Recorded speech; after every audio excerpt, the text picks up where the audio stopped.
बंधुओं एवं श्रद्धाशील बहन,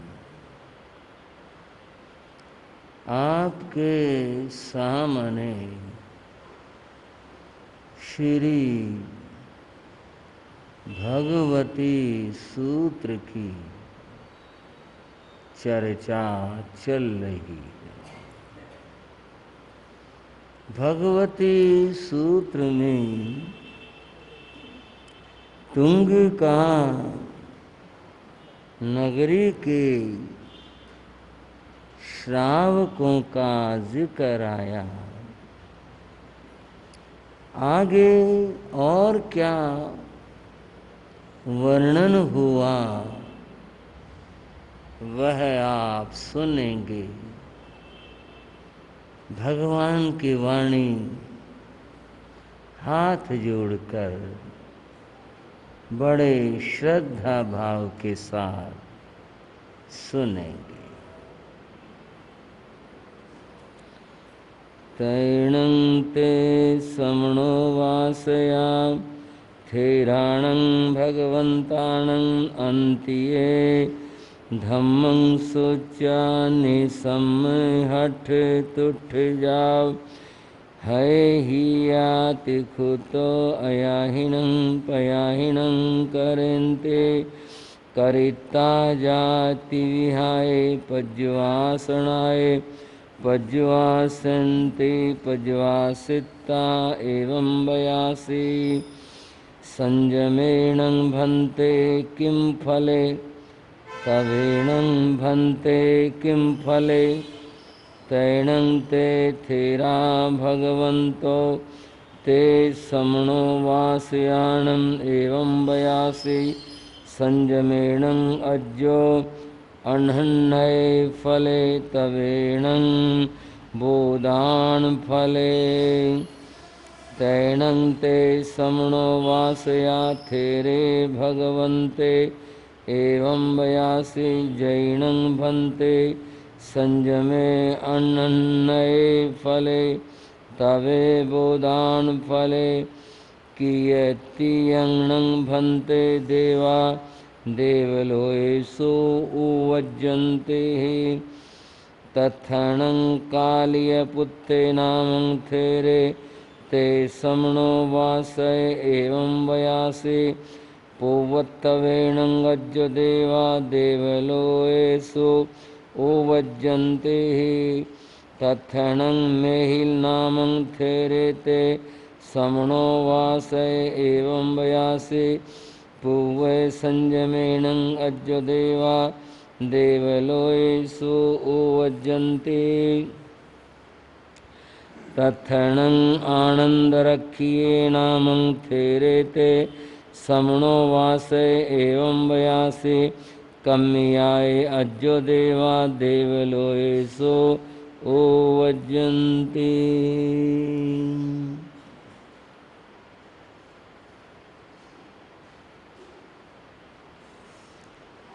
बंधुओं, उस अतीत में चलते हैं, स्वर्णिम अतीत में चलते हैं और हम उस युग को अपने भावों में लाते हैं और अंतर के नेत्रों से देखते हैं, जहाँ श्रावक लोग मुनियों के आगमन से प्रसन्नता अनुभव करते हैं और आपस में चर्चा करते हैं, कहते हैं आओ हम सब चलें मुनियों के दर्शन करें। बंधुओं, ऐसा विचार करके वे श्रावक जन मुनियों के संतों के दर्शन करने के लिए जाते हैं। मुनि दर्शन की बात को और उसके फल को चाणक्य ने अपने शब्दों में कहा, गंगा पापम शशीतापम दैन्यम कल्प तरुर हरे पापम तापम तथा दैन्यम सद्य है साधु समागम। बंधुओं कहा, मान्यताएं हर धर्म की परंपरा की अपनी होती है। तो यहाँ वैदिक परंपरा की बात, गंगा पापम शशीतापम, गंगा स्नान से पापों की शुद्धि होती है। कहना चाहूंगा, जैन धर्म में ऐसी कोई मान्यता नहीं है। तीर्थ स्नान से या किसी नदी विशेष में स्नान से पापों की निवृत्ति हो, ऐसा नहीं होता। ये तो प्रसंग है जो समझाना चाहूंगा, वो समझना है। शशीतापम, चंद्रमा की जो चांदनी है वह शीतल होती है, उसमें बैठने से शीतलता मिलती है, ताप उष्णता दूर होते। दैन्यम कल्प तरुर हरे, कल्प तरु कल्प वृक्ष अगर किसी के घर आंगन में उगाए,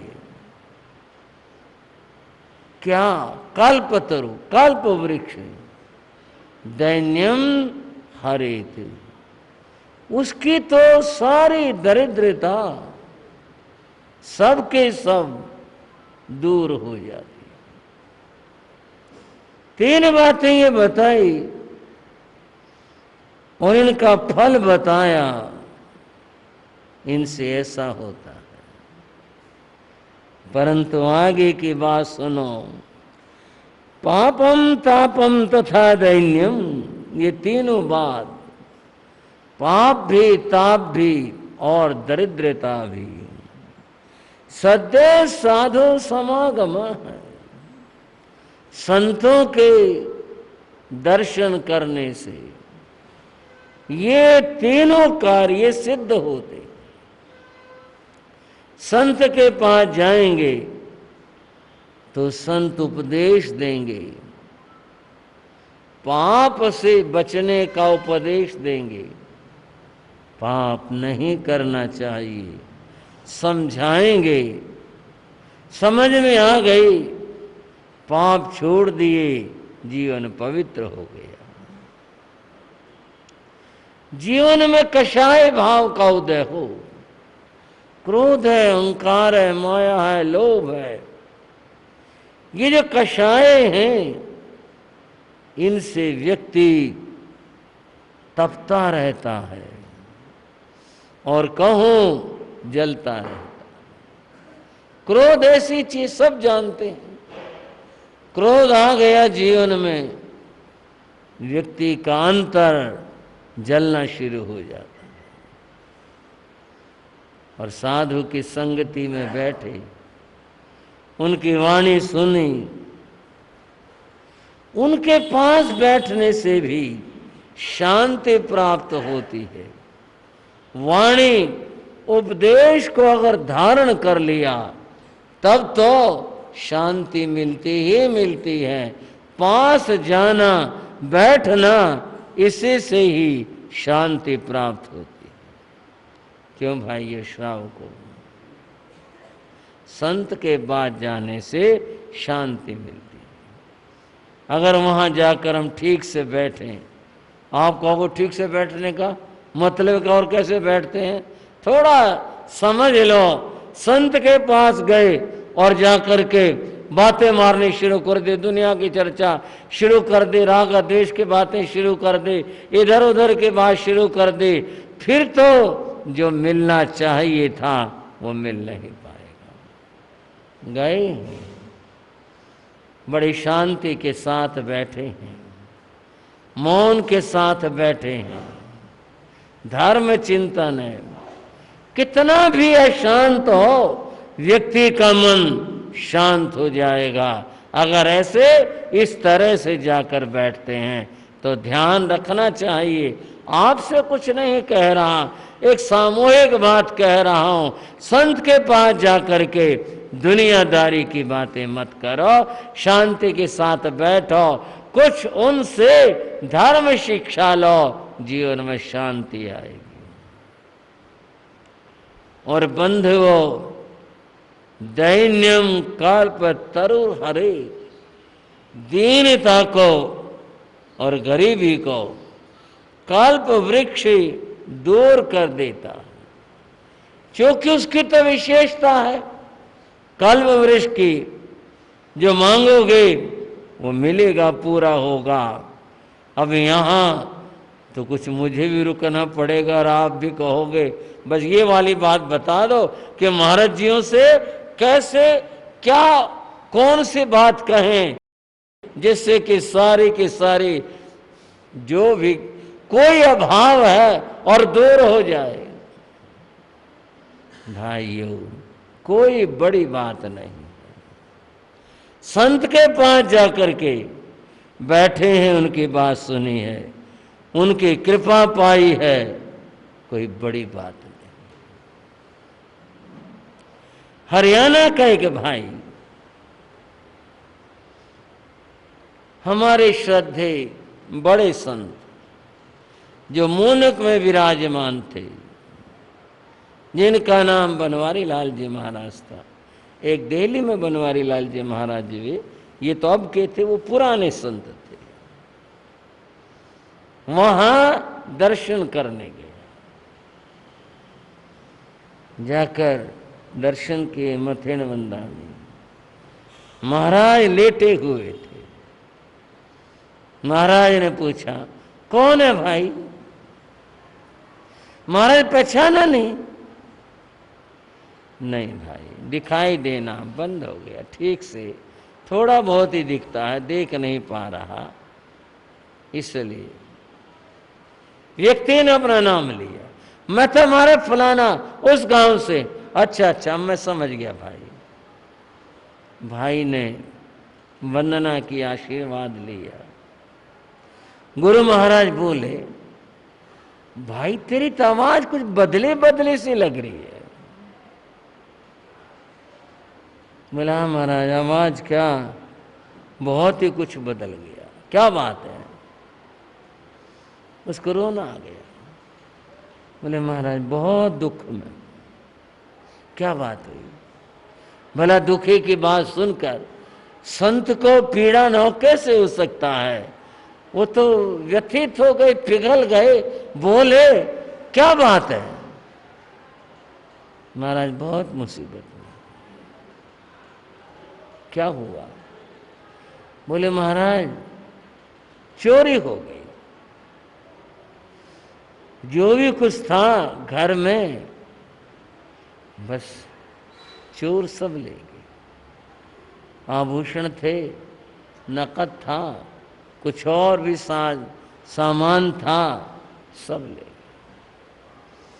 और महाराज चोरी का तो दुख सब कोई होता है, पर मेरा तो बहुत ज्यादा दुख है। मैंने तो लड़के की शादी की तारीख तक रखी है और सारा सामान उसी के लिए जुटा रखा था। अब बताओ क्या करूंगा? शादी तो आ जाएगी, जो भी समय था, महीने का 2 महीने का जितना भी था, तो कैसे करूंगा मैं? सारा ले गए, सारा साफ कर दिया। अब कुछ अगर मैं नहीं जुटा पाया, शादी होगी कैसे? जमाना चाहे तब का हो चाहे आज का हो, पैसे का तो बहुत प्रमुख स्थान रहता है। क्या करूँ, और मेरा एक ही लड़का है, वो बीमार है, ठीक ही होने में नहीं आ रहा। मैं तो चारों तरफ से मुसीबत में घिर गया। और गुरु महाराज क्षमा करना, बुरे विचार भी आते हैं मन के अंदर, बेइज्जती होगी, इससे अच्छा आत्महत्या कर लो। बस कुछ था नहीं, काम तो कुछ है नहीं, मैं चरणों में दर्शन करने आ गया। महाराज ने सुना, थोड़ी देर चुप रहे, फिर उसका नाम लेके बोले, अरे तूने सामायिक का नियम लिया था, श्रावको अब संत के पास आने के फल की बात कर रहा हूं। तूने सामायिक करने का नियम लिया था, क्या सामायिक करनी छोड़ दी? नहीं महाराज, अभी तो निभा ही रहा हूं, कर ही रहा हूं, छोड़ी तो है नहीं। भाई हमने तो एक बात बड़ों से भी सुनी है और समझी भी है, वो ये कि जो आदमी सामायिक करता हो प्रतिदिन, उसकी इज्जत कभी खराब नहीं हो सकती। हमने तो ये सुना है, भाई सामायिक करता रहे, बस इतना वचन फरमाया। वो व्यक्ति एक दिन रहा चरणों में, कहा महाराज ने कृपा करी है, सामायिक तो मैं कर रहा हूं, पर रास्ता तो कोई दिखाई देता नहीं कि वैसे बात बन जाएगी। मेरी तो सारी बातें बिगड़ी हुई है।